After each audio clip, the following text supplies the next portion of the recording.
Hello, nice to see you all. Ani Nindawe Maganaduk. Hello, my relatives. Very nice to see you here today. I wanted to say a couple of things as I got here. First, in the crazy times that we are in, there are hurricanes to the south, biblical proportion, huh? Fires to the west of biblical proportion. Some orange-haired crazy man screaming at us from the east.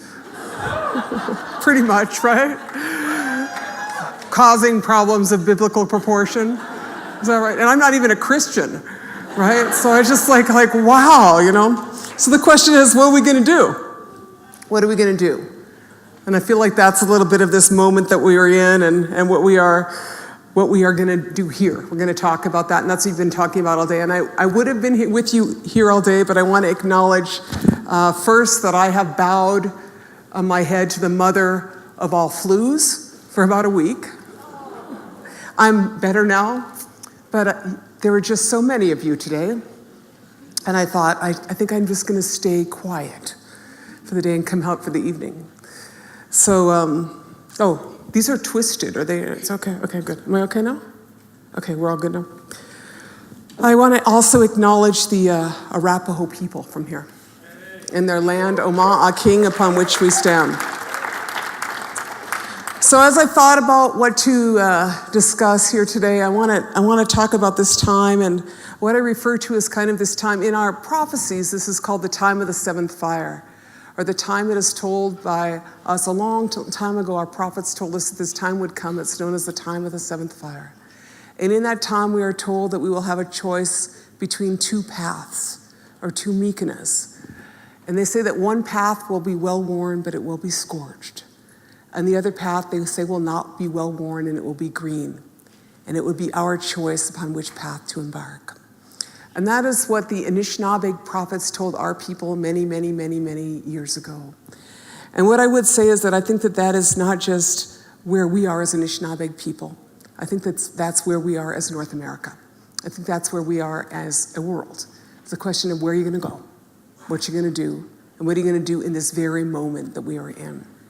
So I'm gonna tell you some stories about that. I'm gonna talk about two economies. The scorched path economy I've come to refer to as the Wendigo economy. The Wendigo economy, or the economy of a cannibal, one which destroys its mother, one which destroys every source of wealth upon which it would live, or the economy of land-based indigenous peoples. And I'm going to talk about that this is the time to move ahead. So to begin with, let me say this is where I live, Gawawiye Gamug, Round Lake. I live in the White Earth Reservation in northern Minnesota, a reservation of 47 lakes and 500 bodies of water. I'm very privileged to live in the same place that a lot of my great-great-great-great-greats lived. In our territory, this month here would be the month they would call Benakwe Ogizes, when leaves start changing and then the leaves start falling, Benakwe Ogizes, which follows it, which would be a moon that would be called Gashkadno Ogizes, or freezing over moon. And then we have a moon that follows that, Gichi Manitou Gizes Soons, and then Gichi Manitou Gizes. And then we have a moon called Neme Benegizes, which is the sucker moon. That's around February. And then we have a moon called Ona Bonagizes. That's a hard-crusted snow moon about March. I think that's about the same here, where you get a thaw and a freeze, and then a thaw, and you get snow again. And so it's, the hard crust comes on the snow. Ona Bonagizes, that's what we call that. Also known as the moon you don't want to do a face plant in the snow. The moon that follows that is Iskigami Zikigizes, which is the maple syruping moon. Wabaganagizes, the flower moon. Odaeminagizes, the strawberry moon. That's the moon in my territory. Odaeminagizes, the strawberry moon. Mean Gizes, the blueberry moon. The moon that follows that in the North Country is the blueberry moon. And then the moon that we wait for so long, which is Menominake Gizes, the wild rice-making moon. Those are the moons of the Anishinaabe people. And I thought I would share those with you because those are very much about the land and the water and the life that you have been talking about today.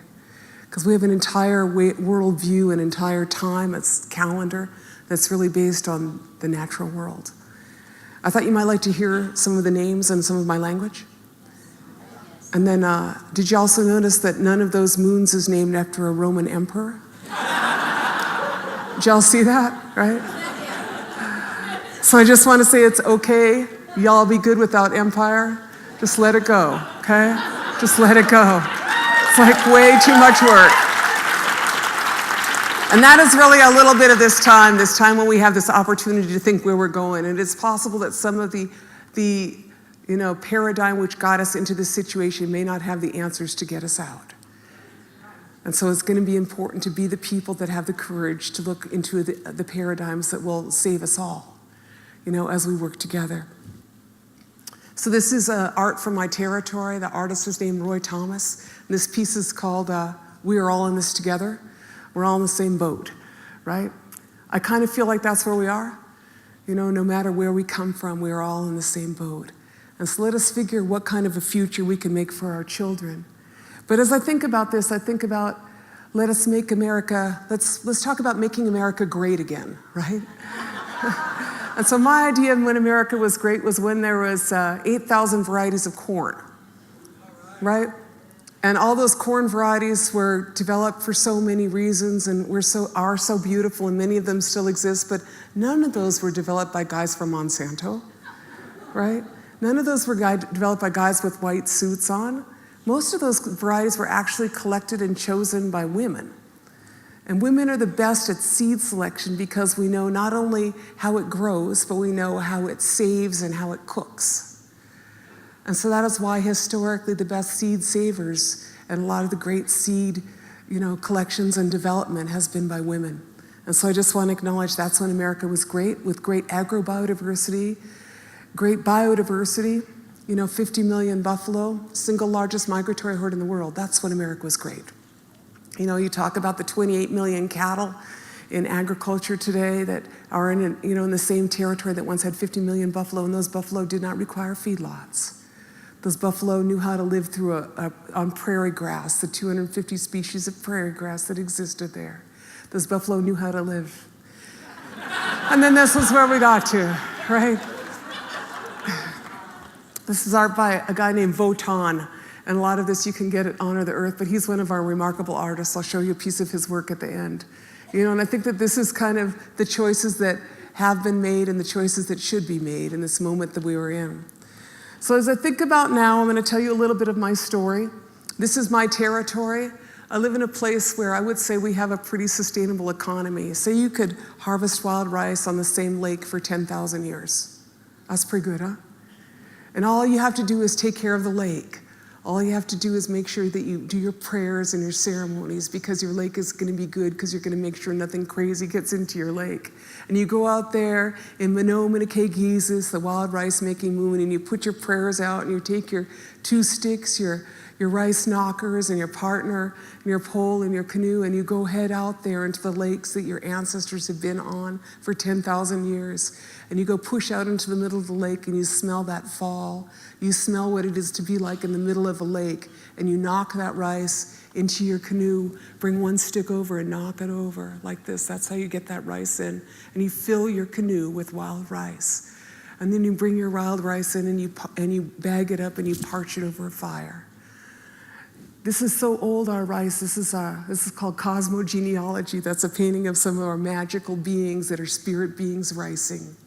That is how long our economy is in this territory. That is how long our economy is in our understanding of wild rice. So that's my territory. I'm going to tell you the story of my territory and our little battle, and our battle where it is now and our battle where we are going. So this is our battle. I live in a place where there is no oil. I live in northern Minnesota, and there are 6 big oil pipelines that cross our territory. Those pipelines are by the Enbridge Corporation. They're the mainline corridor. They go through that north along what's known as Highway 2 because they're all headed to Superior, which is not only the furthest inland port, the object of the desire of many corporations, but it is also how you get into Wisconsin and you get to Kalamazoo and the Straits of Mackinac. Those pipelines that people talk about, they come through us first to get there. And so there are 6 old pipelines that have gone through there. And about 5 years ago, a corporation named Enbridge announced that it wanted to bust a whole new corridor, that one to the south, through my reservation, the White Earth Reservation, through new territory, some of our best wild rice lakes. And then what they were going to do is bring a 640,000 barrel per day fracked oil pipeline out of North Dakota. And they were going to bring that pipeline to Superior, and they absolutely had that route. And the Enbridge Corporation is a Canadian corporation. It's the single largest pipeline corporation in the world. And what they wanted to do was that. And so we said no. We said, we don't really think that's going to work out for us. And so we started a resistance, But they had got a lot what they wanted in Canada, because as nice as we can all say Canada is, it's a petro state. 90% of their economy is based on their petrodollar and all their heavy extraction. And don't forget that 75% of the world's mining corporations are Canadian. The Canadian economy is not nice to anybody. The Canadian economy is lethal to the environment of the world. And so they're coming towards us with this pipeline. And, I said to Enbridge, that's not going to work. I said, I know you ran over a lot of those reservations up north with 300 people on them, and they live out there in the bush with diesel generators, and you went right through their reserves. I said, we're not those people. We have 22,000 members in my tribe. We have 6 big reservations, or 7 big reservations, but 6 big reservations in the north. Many of them would be impacted by this pipeline. I said, and we're not going to let you do it. And so we started to fight, and we worked with a lot of local people, and a lot of non-Indians got involved, and MN 350 got involved, and my friend Marion Moore got involved, and a group called Friends of the Headwaters came out, and it was a multiracial alliance was built to fight this pipeline. And Friends of the Headwaters filed a lawsuit which forced an EIS, an environmental impact statement, on the pipeline, because the state of Minnesota, not thinking about infrastructure, since actually the country doesn't think about infrastructure, because we have a D in infrastructure. We would be thinking about infrastructure if we, would move on beyond that. They were just planning to let it go ahead. And they were court ordered by the Minnesota court to complete an environmental impact statement on that pipeline. And our resistance continued, and we prayed, and we rode our horses. And the lawsuit forced the EIS, and the Enbridge Corporation became discouraged. And last year, on August 2nd, the Enbridge Corporation announced the cancellation of the Sandpiper pipeline.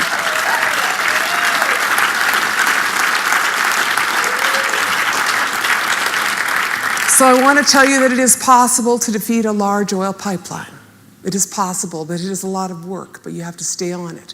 But it is our water, it is our land. It does not belong to corporations. And I think you all know that. That's why you're all here. So then what happened is the thing that sleazy corporations do is the Enbridge Corporation took $2.8 billion and invested it in a corporation called the Dakota Access Pipeline. And they went and bankrolled then Energy Transfer Partners, which was not on the best financial terms, to make sure that they could finish that pipeline out there in North Dakota. And so our people followed them out there, as did many of you. I know that a lot of you went to Standing Rock. How many of you went to Standing Rock? Thank you for going out there. Give them a hand, give them a hand. And thank all of you for supporting us out there. Thank all of you for supporting the organizations out there, and for supporting the people on the ground, and any of your family that are water protectors, because we are all water protectors. So this is what we found out there, and you know what we saw out there, because a lot of you were out there, and a lot of you were not watching Fox News. You actually saw what happened out there. And we took a lot of hits. And the questions of, should a corporation have more rights than the people? Is a corporation for civil society at this point, where you're in this era of the end of the fossil fuel era, where the fossil fuel corporations are thrashing to keep their pipelines. And so, you get a state like North Dakota, which we refer to as the Deep North. That's what we call that state. And I guess y'all figured out why, huh? When they start doing that to our people, and they think it's okay. And then things happen like this in North Dakota, which happens everywhere, but this is when they take this equipment. This piece of equipment here is called the MRAP, the Mine Resistant Armored Personnel Carrier. And that's intended to drive through buildings. And that piece of equipment belongs to Stutzman County, as you can see on the side. And that piece of equipment was surplused by the military to civilian police forces. And that is something that Obama started, but then Mr. Trump just rebooted, right? This is a piece of equipment that a civilian police force in North Dakota should not have, right? That second piece of equipment there is called an LRAD, which is intended to blow out your eardrums. That's what was used on a lot of our people out there. Very, very violent times and a very violent battle over that pipeline, the Dakota Access Pipeline. A lot of our people were hurt. This is our camp in the winter. This is our camp when we left it. It's our camp when we left it. It was a brutal, brutal battle. You know, I want to say that was a brutal battle, and a lot of us took a lot of hits. A lot of people were arrested. 840 people were arrested. A lot of us were injured. A lot of legal cases. And, you know, please follow us and stay with your water protectors to make sure that they get justice. Stay with your water protectors and stay with us on our movement against these pipelines. Well, one of the things that was left there was this. This is the only thing that was left there out in at Standing Rock, and this is at LaDonna's land, and this is Charles Rencontra's art. And this is a piece called, it's facing the Missouri, as you can see, and it's a piece of art. It was an effigy pipe.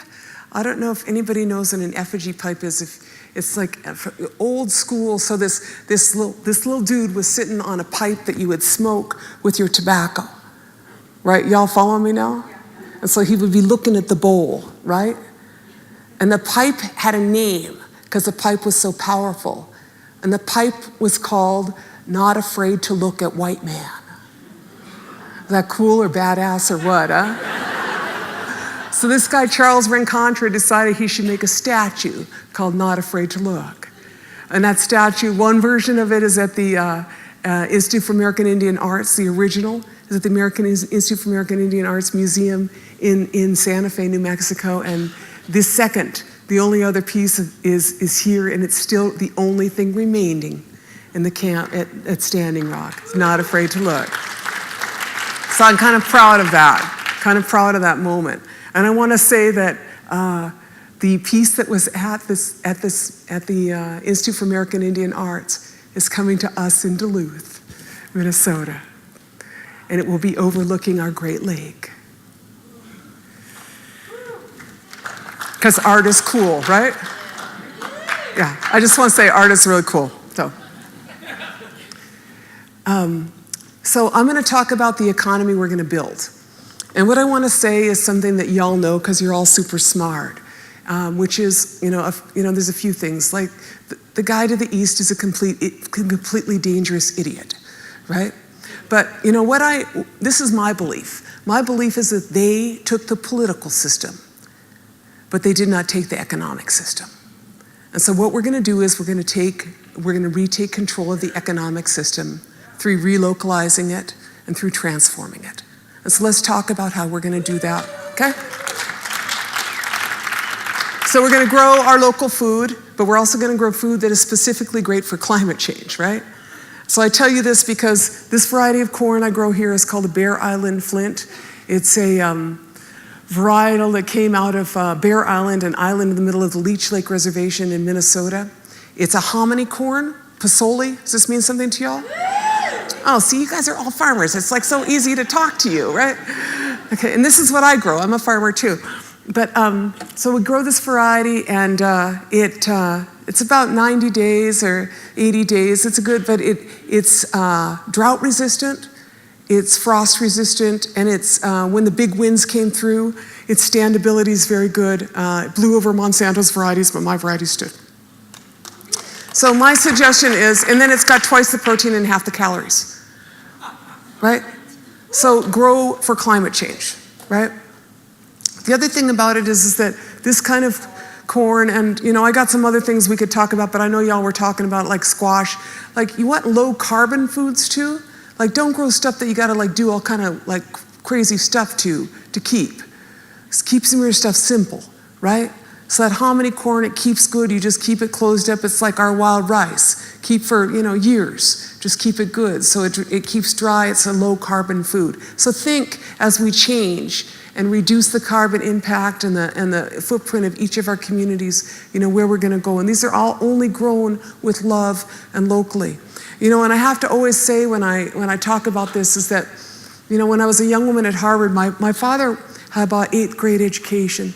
a real smart native man, really a smart native man. And he was known as Sun Bear. Some of you may have known him. He's known as Sun Bear. Vincent LaDuke was his legal name at White Earth. But he came to see me one day and he said, Winona, you're a really smart young woman, but I don't want to hear your philosophy if you can't grow corn. And so that's when I became a corn grower, But anyone who grows knows that plants teach you. Plants teach you. And first I thought I kind of failed when I grew mine out because I was so short, and then I met my good friend here, Frank Kutka, and that's how tall his corn grew, right? But all it had to do was put on an ear, right? And it doesn't have to be all fancy, and it doesn't have to be all flamboyant, and if you're in the middle of North Dakota, that's about what you want your corn to look like if it's going to hang out, right? So think about these things, when we're growing that cool way.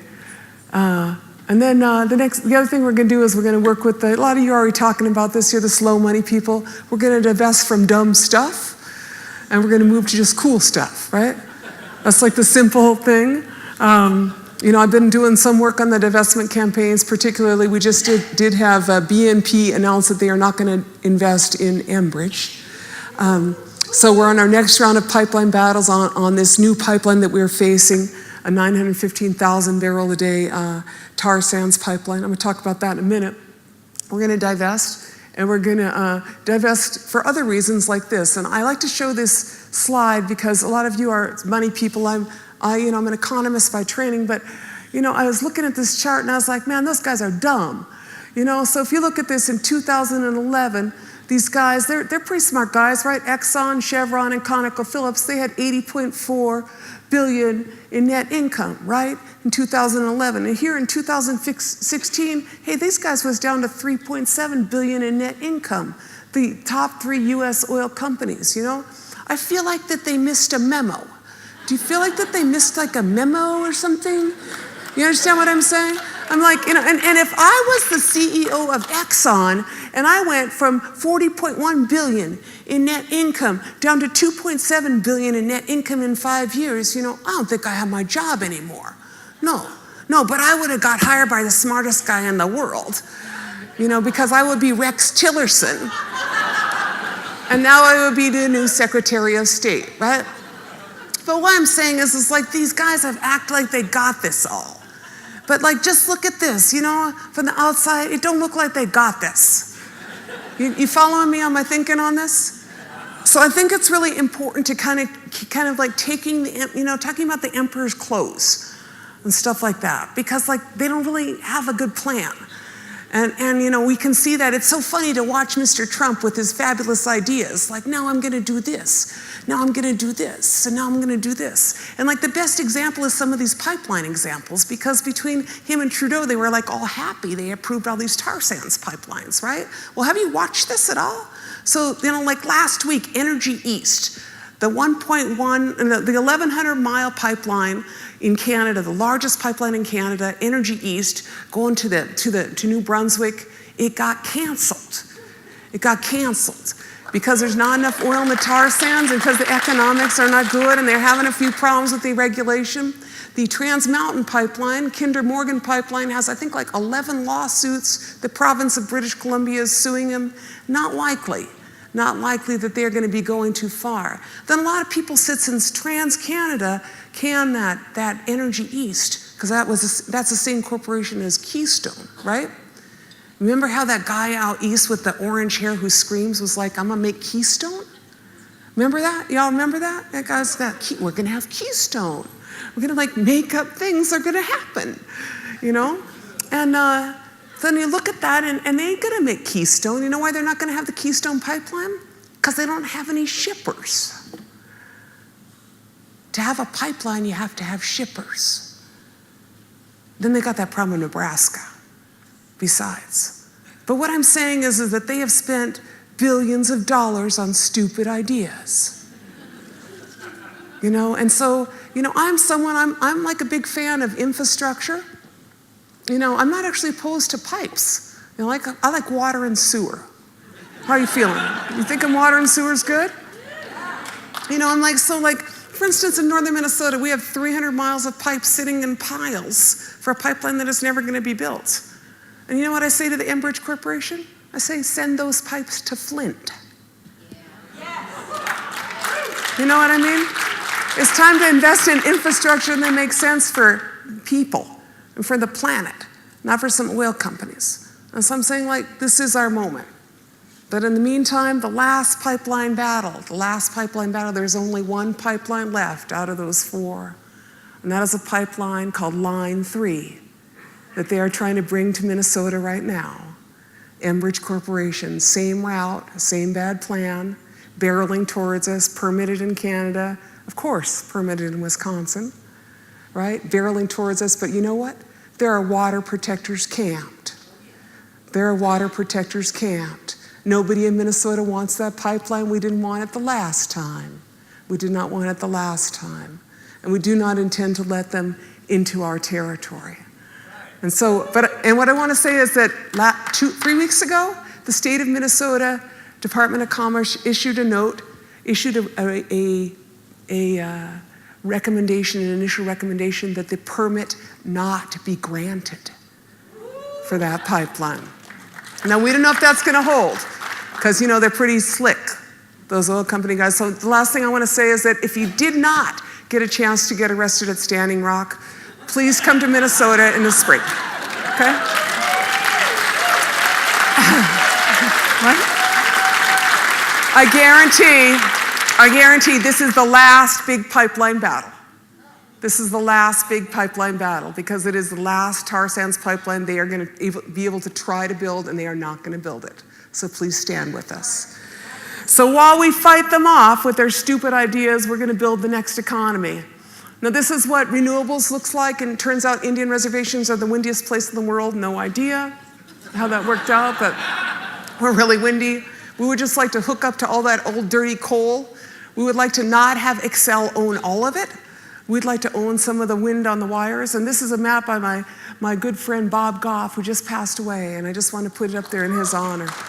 But he's a board member of Honor the Earth and a great man, and this is what the work that we are all doing is to put renewables, you know, in a lot of our tribal communities. This is the first offshore wind project in the United States. I don't know if any of you have been watching this, right? Deep water wind. You know, we're going to need to do it at different scales. We're going to need to do large scale, and we're going to need to do community. We're going to need to own as much of it as we can. You know, but we're going to need to move it on out. That's what we're going to need to do. We're going to need to be courageous with wind. We're going to need to be courageous with solar. And this is the future of what it looks like. That's what the memo that those guys missed. The divestment in fossil fuel, and the investment, the future in renewables. This is, you know, people say you can't meet present energy demand by renewables. And I always say, why would you want to try? I mean, if 57% of your power is wasted between point of origin and point of consumption,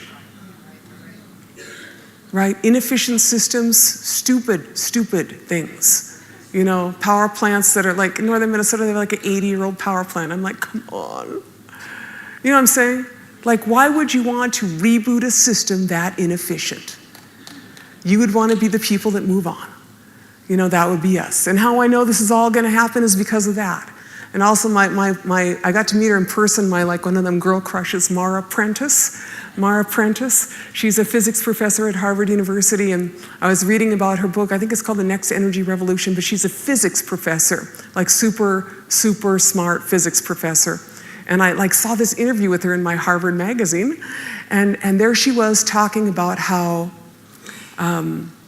the reason that the combustion engine is at its end is simply efficiency. Because the combustion engine in my vehicle is 16% efficient. And an electric car engine is 65% efficient. So what kind of stupid society would continue with a 16% efficient engine, right? So each of those car companies in succession is coming out and saying the future is electric, right? Did you see that? I think 3 or 4 of them now have come out. So what I'm saying is that it is happening, the change is happening, and we need to be really aggressive in pushing it at every arena, at the local, to the national, So this is my village. This is our little story. I'm going to tell you a couple stories about this, and then I'm going to go watch this movie about my friend Wendell Berry. This is the village that is my village. And the village is called Ponsford or Pine Point. It's on the White Earth Reservation. And our village, nothing ever trickles down there. You know that whole thing about that it's supposed to trickle down? Yeah. We're like the San Juan.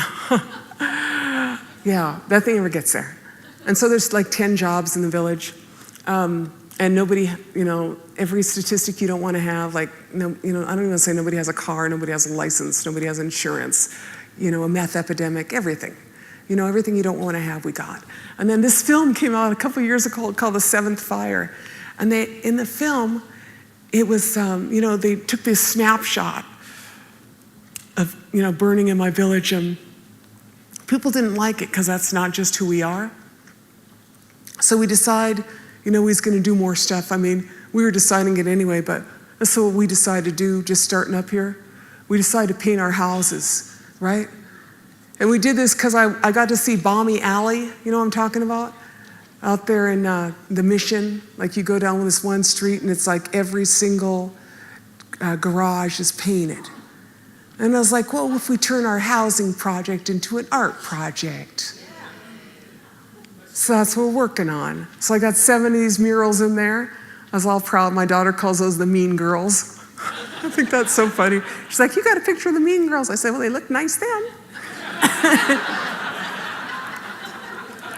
Then we decided to do some solar thermal. And so we started doing solar thermal because it's the low-hanging solar fruit. You got, HUD housing projects, south-facing walls, no trees. You can, try to get it kind of straightened up on, efficiency, get it a little bit warmer in there, and then you put this on the south-facing wall, and you can maybe save 15 or 20% of the heat. It's really cheap, and a lot of people in the north have fuel poverty. A lot of people have good, poor housing stock, and they got transformed from living in houses that had wood into them with houses that are now all on fossil fuels. And so, I'm spending, the next 10 years trying to unmess that thing up, which is probably kind of what we all need to do at some level. I'm just like, this is my project in my village. I'm just telling you this little story.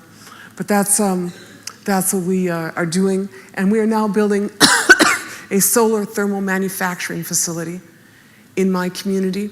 We're going to be doing these solar panels, and then we're going to be doing solar greenhouses too, for our community. So I just want to say, this is what changing your lot looks like, and we were waiting for people to fix it for us, but no one's ever done that, so we decided not to wait. And that's Kula. That's one of my favorite houses. That's my nephew Anthony, and he's a California Indian, and he's so gifted. Just give that guy some paintbrushes and away he goes, right? And that's the thing about my community and the movement is it's all youth driven. I kind of help make stuff happen. I'm like, hey, what paintbrushes you need, what you need, see you guys in a while. And I come back and I'm like, ooh, that's cool, right? But that's what you got to do. You got to empower your next generation. Because we all, I'm like 58, right? I need a retirement plan. So my retirement plan is to try to raise coherent children, right?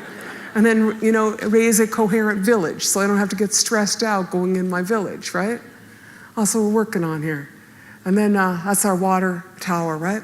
So that's what we're doing. We're doing this solar thermal manufacturing facility in our village. I'm going to tell you that this is our bigger picture. I want to say this is what energy justice looks like. The Enbridge Corporation wants to run its pipeline right across there. And we're like, no, this is what we think energy security looks like. Because you look any place, including the lessons of Puerto Rico, and fossil fuels do not add to energy security, do they? They diminish energy security. The further away your power comes from, the less secure you are.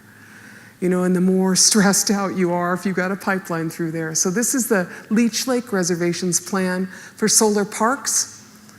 And then, some manufacturing, and they've been building these solar gardens in their villages. And then this is what inspired me is this woman named Melina Lubicon, and some of you may have met her. She's from a village in the tar sands named Little Buffalo. And I had the privilege of serving on her master's committee. and she's a Cree woman, and she got her master's at the University of Victoria. But her plan was not just to study renewable energy. Her plan was to build 20 kilowatts of solar in her village to power her clinic. And that's what she did for her master's project. And that's the solar. Is that cool or what? So then, since I got to be on her master's committee, then I said, I'm going to do that too. And so now we're doing 20 kilowatts, and Judy Wicks, one of our supporters, is here. We have been able to install, we got the pylons in for 20 kilowatts for the Pine Point Elementary School, the school in my village. You know, if you want your future, you pretty much have to make it. That's what I feel like, because if you want your future, because if you know, we have a teaching which is, we have a saying which is, you either got to be Bob Goff, who just passed away. He used to have this saying which is, you know, you're either going to be at the table or you're going to be on the menu. Right? So I want to be on the menu. You know, I want to be part of the people who decide what the future looks like. And so then this is my new project, which is my Winona's Hemp Kickstarter. I'm letting you all know about it. And so we just started it about a week ago. I raised $20,000. I'm intending to raise $100,000 for this Kickstarter.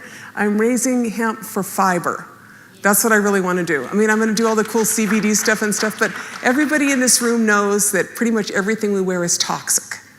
And we feel bad about it. And we would all go naked, and that'd be really cool, but it's cold. Right? And we do everything we can to not do that, right? But like hemp is, until 1920 in this country, 80% of the clothing was made of hemp.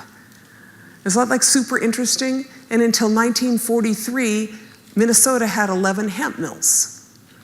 So I'm interested in restoring and reindustrializing this country in an appropriate manner.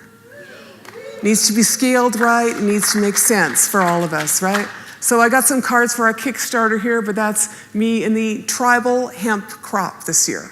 That's pretty cool. I look like I'm totally stoned. I was like not totally stoned. But I was like, wow, this is all this great hemp, you know?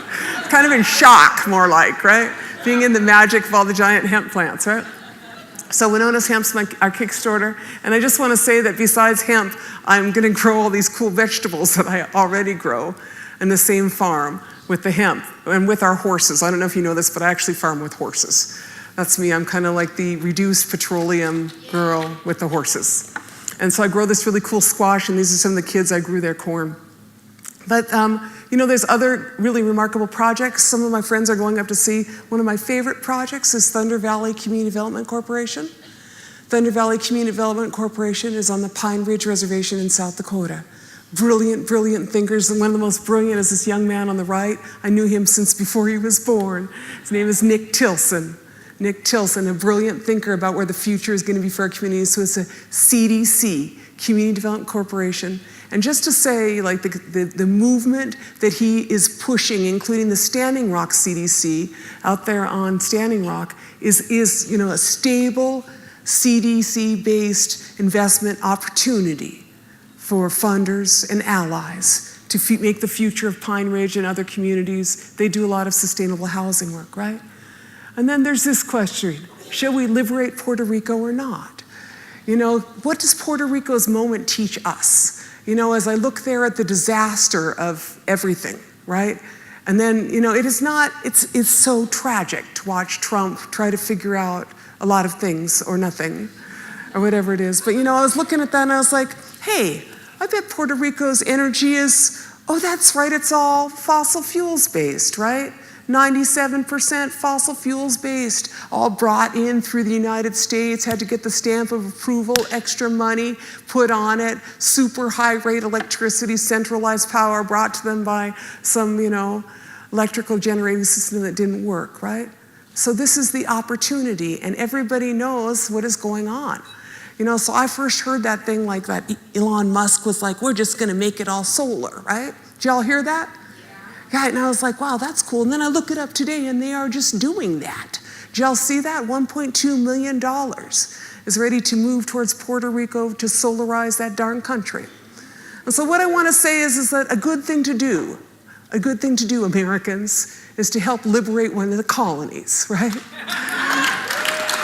At least help them liberate themselves from fossil fuels and help them move into the next energy economy, which would be solar. So I was like, well, that's the best picture. I couldn't find a Puerto Rican solar thing. And I was like, well, that's why, because there is none. Yeah. But there's the Freedom for Puerto Rico now. This is some art that we did at home in Minnesota. And this is the artist that did that first one at the front you liked with the Sitting Bull and Custer. This artist's name is Votan. And this is to speak to the beauty of our young artists and the power of the young people in our community. This guy comes out of East LA. And this piece of art is about, it's about 40 by 60, and it's in downtown Duluth, Minnesota. It's on the side of a building, and she is a water protector. And I'm so proud to be part of that because, as a Native woman, we are largely invisible in these cities in the North. They don't see us. Every statistic you don't want, we have. We are so many missing and murdered. I have them in my own family. And so when she came up, we said, they can see us now, can they not? They said they can see us, But what I want to say also is that she reminds me that I am a water protector. And what I want to say is that I believe that we are all water protectors because water is life. And the work that we do requires that we are water protectors. And so each day as we move forward, let us remember that and continue to be water protectors as we honor our soil and as we honor the earth. Miigwech, thank you very much for your time.